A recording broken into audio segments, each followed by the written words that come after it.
जो अंग्रेजों की नीतियां थी कि अंग्रेजों के देश का माल इस देश में आए तो टैक्स फ्री बिके और हिंदुस्तानी माल जो हिंदुस्तान में बने और बिके उस पर टैक्स लगाया जाए, वही काम पिछले 5 और 6 साल से हो रहा है ग्लोबलाइजेशन के नाम पर। पिछले 5-6 साल से क्या चल रहा है, जितना माल विदेशों से आ रहा है उस पर ड्यूटीज खत्म किए जा रहे हैं, इंपोर्ट ड्यूटीज खत्म किए जा रहे हैं, और बाहर से आने वाले माल पर जब ड्यूटीज खत्म किए जा रहे हैं, टैक्स खत्म किए जा रहे हैं, तो बाहर का माल सस्ता होता चला जा रहा है और हिंदुस्तानी व्यापारियों पर और हिंदुस्तानी उद्योगपतियों पर वैसे के वैसे ही टैक्स लगे हुए हैं, तो हिंदुस्तानी माल महंगा होता चला जा रहा है।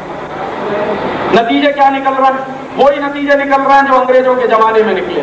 हिंदुस्तानी कारखाने बंद होते चले गए, आज भी वही नतीजे निकल रहे हैं कि हिंदुस्तानी कारखाने बंद होते चले जा रहे हैं। मैं आपको 2-3 उदाहरण दे सकता हूं। विदेशों से स्टील आता है इस देश में, विदेशों से आने वाले स्टील पर ड्यूटीज खत्म कर दी है भारत सरकार, काफी कम कर दी, तो विदेशों का स्टील अब बिक रहा है इस देश में बहुत सस्ता। और स्वदेशी स्टील बनाने वाले जो कारखाने हैं उन पर जो ड्यूटीज लगाई गई थी वो वैसी की वैसी ही, उनमें बहुत कम कटौती की गई है। विदेशी स्टील के ऊपर जो ड्यूटी लगती थी इंपोर्ट की, वो बहुत बुरी तरह से कम कर दी। नतीजा क्या निकला है? विदेशों से आने वाला स्टील इस समय 8,000 रुपए टन में बिक रहा है और स्वदेशी स्टील इस देश में 13,000 रुपए टन में बन रहा है। तो स्वदेशी स्टील बनाने वाले कारखाने धीरे धीरे बंद होते चले जा रहे हैं। विदेशी स्टील सारे देश के बाजारों में बिक रहा है और हमारे देश का सबसे बड़ा पब्लिक सेक्टर का कारखाना है जिसका नाम है Steel Authority of India Limited. वो Steel Authority of India Limited के प्रोडक्शन यूनिट्स बंद होते चले जा रहे हैं क्योंकि उनका स्टील बिकता नहीं। बाहर का स्टील सस्ता है, स्वदेशी स्टील महंगा है।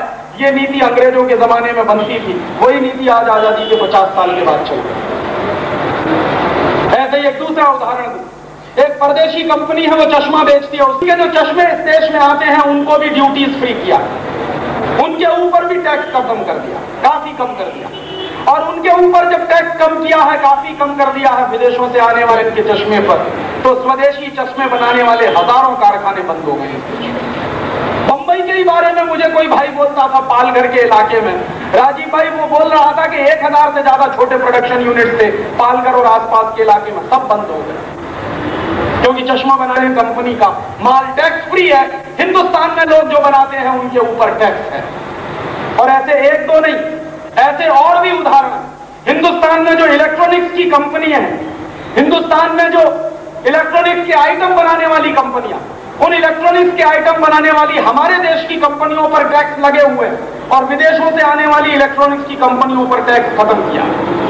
तो विदेशी टेलीविजन सस्ता है, स्वदेशी टेलीविजन महंगा, क्योंकि विदेशी टेलीविजन में इस्तेमाल होने वाले सारे उपकरणों पर ड्यूटीज खत्म कर दिए गए हैं और हिंदुस्तान में स्वदेशी बनाने वाले उपकरणों पर टैक्स वैसे का वैसे ही लगा। तो वो हजारों कारखाने बंद हुए और पिछले 6 साल में हिंदुस्तान में कितने लोग बेरोजगार हुए हैं, कितने कारखाने बंद हुए होंगे, उसका एक आंकड़ा, एक बहुत बड़ा संस्थान है जिसका नाम है ILO, international labour organisation. International labour organisation की रिपोर्ट आई है, हर साल उनकी रिपोर्ट छपती है, इस साल भी छपी और उनकी रिपोर्ट ये कहती है कि पिछले 6 साल में जब से हिंदुस्तान में ये फ्री ट्रेड चला है, ग्लोबलाइजेशन चला है, हर साल औसतन 35 से 40 लाख लोग बेकार हुए हैं हर साल। और अगर हर साल 35 से 40 लाख लोग बेकार हुए हैं तो कितने हजार कारखाने इस देश में बंद हुए होंगे। हिंदुस्तान की सरकार खुद कहती है कि इस देश में 40,000 से ज्यादा प्रोडक्शन यूनिट पिछले 6 साल में या तो सिक हो गए हैं या बंद हो गए। क्यों बंद हो गए? क्योंकि वो जो माल बनाते थे वो विदेशों से आने लगा, सस्ता आने लगा, तो वो बेचारे कैसे अपना कारखाना चलाएं। ये अंग्रेजों की सरकार की नीति है, वही नीति आजादी के 50 साल के बाद चल रही है। इसलिए मैं कहता हूं कि ये देश आज भी उतना ही गुलाम है जितना अंग्रेजों के जमाने में था। अंग्रेजों ने ऐसे ही हिंदुस्तान को बर्बाद करने के लिए कुछ और भी नीतियां बनाई थी, कुछ और भी कानून बनाए थे।